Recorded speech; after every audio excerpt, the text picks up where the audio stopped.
ಯೋಗೇಶ್ ಗೌಡರ್ ಕೊಲೆ ಕೇಸ್ಗೆ ಸಂಬಂಧಪಟ್ಟಂತೆ ನಾಳೆಗೆ ವಿಚಾರಣೆ ಮುಂದೂಡಿಕೆ ಆಗಿದೆ.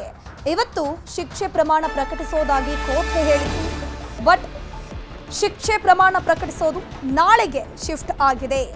ಅಪರಾಧಿಗಳ ಮನವಿಯನ್ನ ಆಲಿಸಿ ನಾಳೆಗೆ ಶಿಕ್ಷೆ ಪ್ರಕಟಣೆಯನ್ನ ಕೋರ್ಟ್ ಮುಂದೂಡಿಕೆ ಮಾಡಿದೆ. ಅಪರಾಧಿಗಳ ಪರ ವಕೀಲರು ಒಂದಷ್ಟು ತಮ್ಮ ಮನವಿಗಳನ್ನ ಕೋರ್ಟ್ ಮುಂದೆ ಸಲ್ಲಿಸಿದ್ದಾರೆ. ಕಾನೂನಿನಲ್ಲಿ ಕೊಲೆಗೆ ಇರುವ ಗರಿಷ್ಠ ಶಿಕ್ಷೆ ನೀಡೋಕೆ ಮನವಿಯನ್ನು ಮಾಡಿಕೊಂಡಿರೋದು. ಕೋರ್ಟ್ಗೆ ಸಿಬಿಐ ಪರ ಅಡಿಷನಲ್ ಸಾಲಿಸಿಟರಿ ಜನರಲ್ ವಾದ ಮಂಡಿಸಿದ್ದಾರೆ. ಕೊಲೆ ಮಾಡುವ ಅಧಿಕಾರ ಯಾರಿಗೂ ಕೂಡ ಇರೋದಿಲ್ಲ ಅಂತ ಹೇಳ್ಕೊಂಡು ಸಿಬಿಐ ಪರ ವಕೀಲರೇನಿದ್ದಾರೆ ವಾದವನ್ನ ಮಾಡಿರುವಂಥದ್ದು. ಮೊದಲೇ ಪ್ಲಾನ್ ಮಾಡಿ ಎಲ್ಲರೂ ಸೇರಿ ಕೊಲೆ ಮಾಡಿದ್ದಾರೆ, ಬೆದರಿಕೆ ಹಾಕಿದ್ದಾರೆ. ಕೊಲೆ ಆದಮೇಲೆ ಸಾಕ್ಷಿಗಳಿಗೆ ಕೂಡ ಬೆದರಿಕೆ ಹಾಕುವಂತ ಕೆಲಸವನ್ನ ಮಾಡಲಾಗಿದೆ. ಸಾಕ್ಷಿಗಳನ್ನ ಕಲೆ ಹಾಕಿದ್ದಾರೆ. ಶಾಸಕರಾಗಿ ಕಾನೂನನ್ನ ಕೈಗೆತ್ತಿಕೊಂಡು ಕೊಲೆ ಮಾಡಿಸಿದ್ದಾರೆ ಅಂತ ಹೇಳಿಕೊಂಡು ಸಿಬಿಐ ಪರ ವಕೀಲರು ವಾದವನ್ನ ಮಾಡಿರುವಂಥದ್ದು. ಇವರಿಗೆ ನ್ಯಾಯಾಂಗ ವ್ಯವಸ್ಥೆ ಮೇಲೆ ಸ್ವಲ್ಪವೂ ಕೂಡ ಭಯ ಇಲ್ಲ. ಪೊಲೀಸರನ್ನ ದುರ್ಬಳಕೆ ಮಾಡಿಕೊಂಡಿದ್ದಾರೆ. ಕೂಡಲೇ ಇವರಿಗೆ ಕಠಿಣ ಶಿಕ್ಷೆ ಕೊಡಬೇಕು ಅಂತ ಹೇಳಿಕೊಂಡು ವಾದ ಮಂಡಿಸಿದೆ ಸಿಬಿಐ ಟೀಮ್. ಸಾಕ್ಷಿಗಳನ್ನ ತಿರ್ಚಿದ್ದಾರೆ. ಸಾಕ್ಷಿಗಳಿಗೆ ಬೆದರಿಕೆ ಕೂಡ ಹಾಕಿದ್ದಾರೆ. ಜಮೀನು ವ್ಯಾಜ್ಯ ಅಂತ ಹೇಳ್ಕೊಂಡು ಮೊದಲಿಗೆ ಈ ಒಂದು ಕೇಸನ್ನ ಟರ್ನ್ ಮಾಡಲಾಗುತ್ತೆ. ಸಿಬಿಐ ಕೈ ಮೇಲೆ ಸಿಕ್ಕದಾದ ಮೇಲೆ ಎಲ್ಲವೂ ಕೂಡ ಬದಲಾಗಿ ಹೋಗುತ್ತೆ. ಟೋಟಲಿ ಚಿತ್ರಣ ಬದಲಾಗುತ್ತೆ. ಶಾಸಕ ಸಚಿವ ಸ್ಥಾನವನ್ನ ದುರ್ಬಳಕೆ ಮಾಡಿಕೊಂಡಿದ್ದಾರೆ. ಆದರೂ ನಾನು ಗಲ್ಲು ಶಿಕ್ಷೆ ನೀಡುವಂತೆ ಕೋರೋದಿಲ್ಲ ಅಂತ ಹೇಳ್ಕೊಂಡು ಸಿಬಿಐ ಪರ ವಕೀಲರು ವಾದವನ್ನ ಮಾಡಿರೋದು. ಸಿಬಿಐ ಪರ additional solicitor general S V. Raju ವಾದವನ್ನ ಮಂಡಿಸಿರೋದು. ಯೋಗೇಶ್ ಗೌಡರ್ ಕೊಲೆ ಕೇಸ್ನ ಶಿಕ್ಷೆ ಪ್ರಮಾಣವನ್ನ ಇವತ್ತು ಪ್ರಕಟ ಮಾಡಬೇಕಿತ್ತು. ನಾಳೆ ಶಿಕ್ಷೆ ಪ್ರಮಾಣ ಪ್ರಕಟಿಸಲಿದೆ ಕೋರ್ಟ್. ಅಪರಾಧಿಗಳ ಮನವಿಯನ್ನ ಆಲಿಸಿ ವಿಚಾರಣೆನ ನಾಳೆಗೆ ಮುಂದೂಡಿಕೆ ಮಾಡಲಾಗಿದೆ.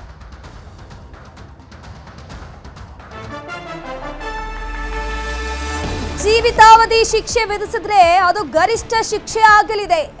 ಈಗಾಗಲೇ ಅಪರಾಧಿಗಳು ತುಂಬಾನೇ ನೊಂದಿದ್ದಾರೆ. ಶಾಸಕ ವಿನಯ್ ಕುಲಕರ್ಣಿಗೆ ಚಿಕ್ಕ ಮಗ ಕೂಡ ಇದ್ದಾನೆ. ಅವನಿಗೆ ಫ್ಯೂಚರ್ ಇದೆ. ಶಾಸಕ ವಿನಯ್ ಕುಲಕರ್ಣಿ ಪರ ವಕೀಲ ಶ್ಯಾಮ್ ಸುಂದರ್ ವಾದವನ್ನ ಮಂಡಿಸಿದ್ದಾರೆ.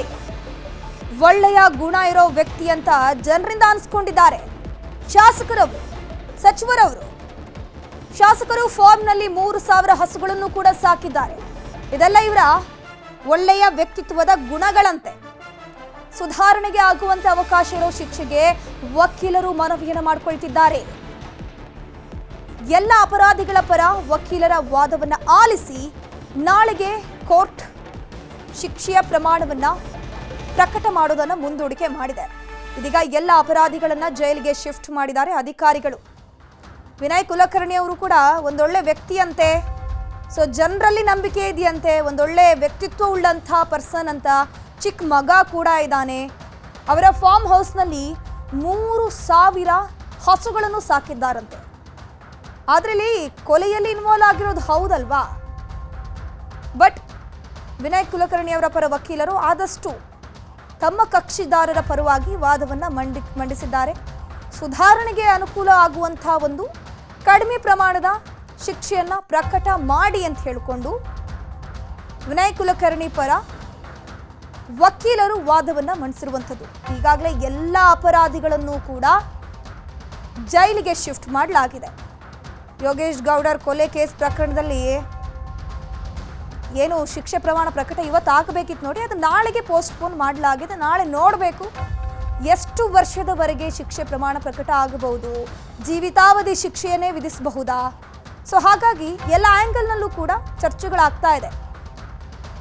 ಈಗಾಗಲೇ ಅಪರಾಧಿಗಳು ಸಾಕಷ್ಟು ನೊಂದು ಬೆಂದು ಹೋಗಿದ್ದಾರೆ. ವಿನಯ್ ಕುಲಕರ್ಣಿಗೆ ಚಿಕ್ಕ ಮಗ ಇದ್ದಾನೆ. ಜೀವಾವಧಿ ಶಿಕ್ಷೆ 14 ವರ್ಷ ನೀಡು ಅಂಥವರು ಕೂಡ. ಕುಲಕರ್ಣಿ ಪರ ವಕೀಲ ಶ್ಯಾಮ್ ಸುಂದರ್ ಈ ರೀತಿ ವಾದವನ್ನ ಮಂಡಿಸಿರೋದು.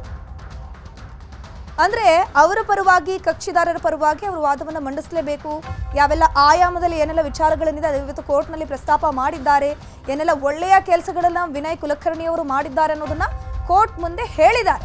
ಬಟ್ ಕೋರ್ಟ್ ಎರಡೂ ಕಡೆಯಲ್ಲೂ ಕೂಡ ವಾದ ಪ್ರತಿವಾದವನ್ನ ಆಲಿಸಿದೆ. ಸೊ ವಾದ ಪ್ರತಿವಾದ ಆಲಿಸಿ ನಾಳೆಗೆ ಶಿಕ್ಷೆ ಪ್ರಮಾಣ ಪ್ರಕಟ ಮಾಡೋದನ್ನ ಪೋಸ್ಟ್ಪೋನ್ ಮಾಡಲಾಗಿದೆ. ಬಟ್ ಇಲ್ಲಿ ಸಾಕಷ್ಟು ವಿಚಾರಗಳನ್ನ ಚರ್ಚೆಗೆ ಗ್ರಾಸ ಆಗ್ತಾ ಇದೆ. ಏನಪ್ಪಾ ಅಂತಂದ್ರೆ, ಒಂದು, ಶಾಸಕರು ತಮ್ಮ ಅಧಿಕಾರವನ್ನು ದುರ್ಬಳಕೆ ಮಾಡಿಕೊಂಡಿರುವಂಥದ್ದು ಪ್ರೂವ್ ಆಗಿದೆ. ಅದ್ರ ಜೊತೆಗೆ ಪೊಲೀಸ್ ಇಲಾಖೆಯನ್ನು ಕೂಡ ದುರ್ಬಳಕೆ ಮಾಡಿಕೊಂಡಿರುವಂಥದ್ದು ಪ್ರೂವ್ ಆಗಿದೆ.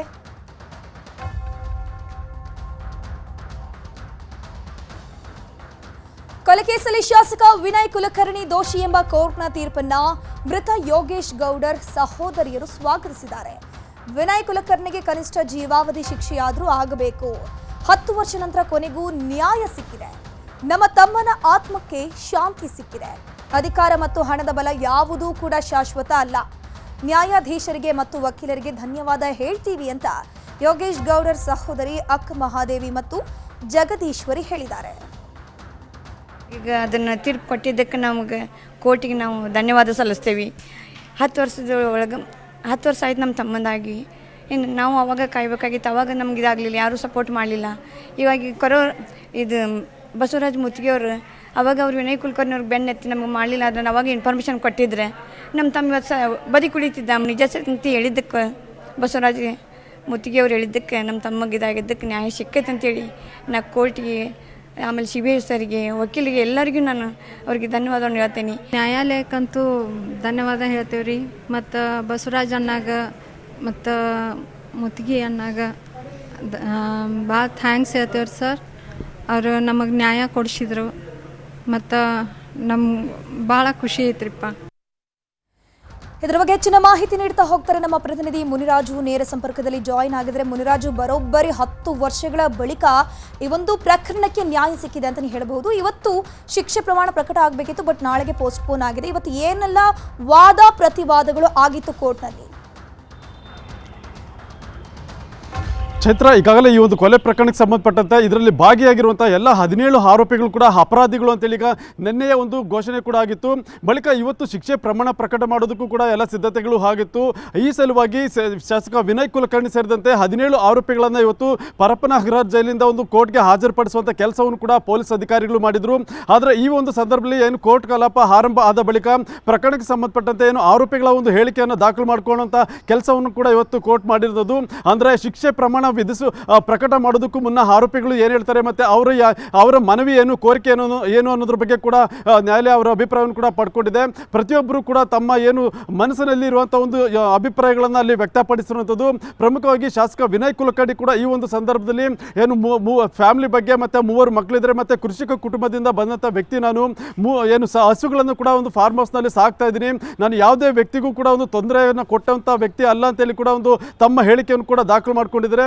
ಇದೇ ರೀತಿಯಾಗಿ ಉಳಿದ 17 ಆರೋಪಿಗಳು ಕೂಡ ತಮ್ಮ ಹೇಳಿಕೆಯನ್ನು ದಾಖಲು ಮಾಡಿಕೊಂಡು ಎಲ್ಲರೂ ಕೂಡ ಏನು ಮನೆಯಲ್ಲಿ ಮಕ್ಕಳಿದ್ದಾರೆ ಮತ್ತು ವಯಸ್ಸಾದ ತಂದೆ ತಾಯಿ ಇದ್ದಾರೆ ಮತ್ತು ಕೆಲವರಂತೂ ಏನು ತಂದೆ ಇಲ್ಲ ಮತ್ತು ಪೋಷಕರು ಕೂಡ ಇಲ್ಲ, ಮಕ್ಕಳು ಮಾತ್ರ ಇದ್ದರೆ ಅವರನ್ನು ನೋಡ್ಕೊಳ್ಬೇಕಾಗುತ್ತೆ, ಅದರಿಂದ ಕಡಿಮೆ ಶಿಕ್ಷೆ ಕೊಡಬೇಕು ಅಂತೇಳಿ ತಮ್ಮ ಮನವಿಗಳನ್ನು ಮಾಡ್ಕೊಳ್ತಾ ಇದ್ರು.